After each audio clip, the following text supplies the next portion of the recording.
வாழ்க வையகம், வாழ்க வையகம், வாழ்க வளமுடன். குரு வாழ்க, குருவே துணை. மணவளக்கலை உறவுகளுக்கு கோபாலின் வணக்கங்களும் வாழ்த்துக்களும். அருட்தந்தை வேதாத்திரி மகரிஷியின் மணவளக்கலையை பற்றி தினமும் சிந்தித்து கொண்டிருக்கின்றோம். சுவாமிஜி அவர்கள் எழுதிய வாழ்க்கை மலர்கள் என்ற நூலில் இருந்து பிப்ரவரி மாதம் 2ஆம் தேதி நமது கடமை என்ற தலைப்பில் சிந்திக்கவிருக்கிறோம். பழக்கத்தின் காரணமாக எத்தனையோ குறைபாடுகள் உள்ளன. அதையெல்லாம் படிப்படியாக போக்கிக் கொள்ளலாம். எந்த சீர்திருத்தமும் இடித்து கூறியோ குற்றம் கூறியோ வர முடியாது.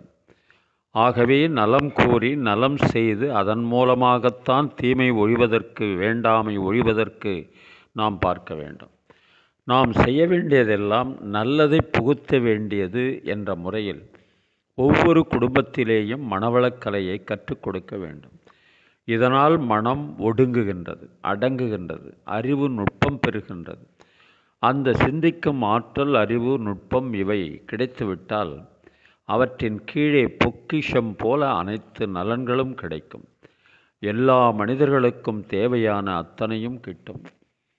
தவம் செய்து கடவுளிடம் வரம் கேட்கப் போகிறேன் என்ற ஒருவரிடம் நீ என்ன கேட்டாலும் அது பற்றாக்குறையாகத்தான் இருக்கும் என்று கூறிவிட்டு, மற்றவர் நான் தவம் செய்யும்போது கடவுளே என்னிடம் வந்து உனக்கு என்ன வரம் வேண்டும், ராஜ்யம் வேண்டுமா என்று கேட்டாலும் வேண்டாம் வேண்டாம் என்று சொல்லிக்கொண்டே வருவேன். எனக்கு நல்ல அறிவு வேண்டும் என்று தான் கேட்பேன் என்றார். அதுதான் சரி என்று மற்றவர் ஒத்துக்கொண்டார். அதுபோல நல்ல அறிவு இருக்குமேயானால் அதன் கீழ் எல்லாம் பெறலாம். ஆகவே அறிவை மேம்படுத்த வல்ல, அறிவை திடப்படுத்த வல்ல, அறிவை கூர்மைப்படுத்த வல்ல இந்த மணவளக்கலையை பயின்று இதுவரையிலே இந்த அறிவை பற்றி அறியாமல், வாழ்வை பற்றி தெரிந்து கொள்ளாமல் செய்த தவறுகளினால் ஏற்பட்ட விளைவுகளையெல்லாம் போக்கிக் கொண்டு மேன்மேலும் அந்த தவறுகள் எழாமல் காத்து சிறப்பாக வாழ வேண்டுமானால் இந்த மணவளக்கலையை ஒவ்வொரு குடும்பத்திலும் ஆணும் பெண்ணும் சமமாக கற்றுக்கொண்டு செயல்பட வேண்டும் அருட்தந்தை அவர்கள். அதனால்தான் அருட்தந்தை அவர்கள் எந்த சாமிக்கும் கோயில்களை வடிவமைக்காமல் அறிவுக்கு கோயிலை கட்டினார் என்று சொல்லலாம். ஏனென்றால் பழைய கோயில்களின் மூலமாக மனிதனுடைய உடலளவிலோ, உயிரளவிலோ, மனதளவிலோ, நட்பு நல அளவிலோ, ஆன்ம தூய்மை அளவிலோ, இறை உணர்வு பெறுகின்ற அளவிலோ மாற்றம் வரவில்லை. அதனால் டெம்பிள் ஆஃப் கான்சியஸ்னஸ், அறிவுக்கு கோயிலை கட்டி வைத்தார் அருட்தந்தை வேதாத்திரி மகரிஷி. மாற்றம் வந்து கொண்டிருக்கிறது இப்போது. அந்த அடிப்படையில் ஒரு திரைப்பட பாடல் இதற்கு ஏற்ற மாதிரி சிறப்பாக இருக்கும். எங்கே போய்விடும் காலம், அது என்னையும் வாழ வைக்கும். உன் இதயத்தை திறந்து வைத்தால் அது உன்னையும் வாழ வைக்கும்.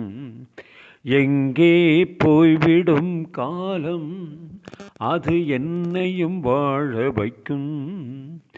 உன் இதயத்தை திறந்து வைத்தால் அது உன்னையும் வாழ வைக்கும்.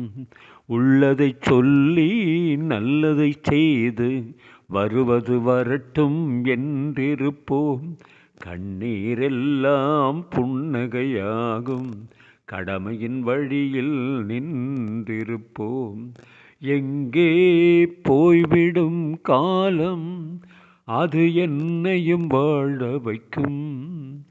உன் இதயத்தை திறந்து வைத்தால் அது உன்னையும் வாழ வைக்கும். ஒரு சில பேர்கள், ஒரு சில நாட்கள் உண்மையின் கண்களை மறைத்து வைப்பார். பொறுத்தவரெல்லாம் பொங்கி எழுந்தே மூடிய கண்களை திறந்து வைப்பார். எங்கே போய்விடும் காலம், கைகள் இருக்க கால்கள் இருக்க கவலைகள் நம்மை என்ன செய்யும். உழைப்பது ஒன்றே தொழிலெனக் கொண்டால் நடப்பது நலமாய் நடந்துவிடும்.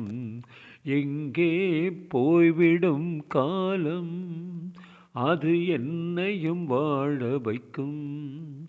உன் இதயத்தை திறந்து வைத்தால் அது உன்னையும் வாழ வைக்கும். வாழ்க வளமுடன். நீங்களும் உங்கள் அன்பு குடும்பமும் வாழ்க வளமுடன்.